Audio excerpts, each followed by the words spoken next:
بہت سارے لوگ یہ کوشچن پوچھتے ہیں کہ جی اتنے سالوں سے ہم کوشش کر رہے ہیں کہ ہمیں نبی علیہ السلام کی زیارت نصیب ہو مگر نہیں ہوتی.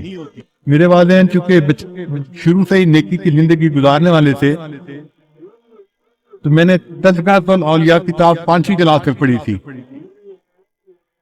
5ویں کلاس کے بچے کو تو ابھی کنسیپٹ بھی نہیں ہوتا، مگر مجھے والد صاحب نے وہ کتاب لا کر دی کہیں سے، تو میں نے اس میں اللہ والوں کے واقعات پڑھے تو دل میں بڑا شوق ہوا کہ مجھے بھی اس لائن پہ چلنا ہے اور اللہ والوں کی لائن پہ آگے بڑھنا ہے. پھر اس میں ایک کتاب میں نے پڑھا کہ نگاہ کا بہت پرہیز کرنا چاہیے. تو چھوٹی عمر میں ابھی میں بالغ نہیں ہوا تھا، اس عمر سے ہی نگاہ کا پرہیز شروع کر دیا. بہت بچتا تھا، بہت نگاہ کو بچاتا تھا. اور مجھے اس زمانے میں اپنی والدہ سے ڈانٹ بھی بہت پڑتی تھی. ہر دوسرے تیسرے دن کوئی محلے کی آنٹی آتی اور میری والدہ کو کہتی تیرا بیٹا جا رہا تھا، اسے تو ہمیں سلام بھی نہیں کیا، یہ تو ہمیں اپنی خالہ ہی نہیں سمجھتا. اور امی مجھے بلا لیتی تھی، بیٹا وہ تو نے اپنی خالہ کو سلام کیوں نہیں کیا، یہ تو میری طرح سہیلو تھی، یہ تو میری سہیلی تھی، ہم بچپن کی دوست ہیں، تم سلام تو کرتے. اور مجھے پتہ بھی نہیں ہوتا تھا کہ یہ آنٹی کہاں گزری تھی اور کہاں اس کو سلام کرنا تھا. تو میں آگے سے ایک بار کہتا تھا امی آنٹی سے یہ پوچھو کیا میں نے اس کی طرف دیکھا تھا. تو جب امی پوچھتی تو پھر وہ آنٹی کہتی ہاں یہ تو یوں کر کے چلتا ہے، سارے اس کا نیچے لگا ہوتا ہے، زمین کے علاوہ تو کچھ دیکھ نہیں رہا ہوتا، اس نے کہا اس پر. میں نے کہا امی مجھے یہ بھی نہیں پتا میرے پاس سے مرد گزرا ہے یا عورت گزری ہے، میں کس کو سلام کرتا. تب جا کے میری جان چھوٹتی تھی. لیکن اندر اندر مجھے بہت غصہ آتا تھا ان آنٹیوں پہ. سارا محلہ خانہ بنا ہوا ہے، سارا محلہ آنٹی بنا ہوا ہے اور بس ان کو سلام ہی کرو چلتے ہوئے. لیکن نگاہ کی اتنی حفاظت کا بہت فائدہ ہوا. مجھے آتے جاتے جوتوں کی آواز سے پتہ چلتا تھا کہ قریب سے کون گزر رہا ہے. عام طور پہ مردوں کے جوتوں کی آواز اور ہوتی ہے اور عورتوں کے جوتوں کی آواز ڈیفرنٹ ہوتی ہے.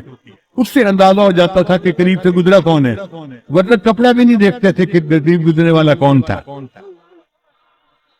اتنے نظر کی حفاظت کرنی ہوتی تھی. اس پر اللہ رب العزت نے پھر جو مہربانیاں کی وہ اب کیا بتائیں آپ. ہمارے ایک ساتھی ہیں لاہور کے، ایک دن مجھے کہنے لگے کہ میں آپ کو ایک بات بتاؤں مجھے حضرت نے بتائی. میں نے کہا بتائے. کہنے کی حضرت نے مجھے بتایا کہ دیکھو اس وقت آپ کسی مسجد میں کھڑے تھے، آپ کی طرف اشارہ کر کے حضرت نے کہا کہ اس بچے کو اس وقت 100 سے زیادہ مرتبہ نبی علیہ السلام کی زیارت ہو چکی ہے. میں سن کے حیران ہو گیا اور حیرت مجھے اس کی تھی کہ پتہ اس کو کیسے چلا. اس نے کہا جی کہ مجھے حضرت نے یہ بات بتائی تھی، شیخ نے یہ بات بتائی. تو نگاہ کی حفاظت کا پھر یہ فائدہ ہوا کہ اللہ تعالیٰ نے 30 سال کی عمر سے پہلے 100 سے زیادہ مرتبہ نبی السلام کی زیارت نصیب فرمائی.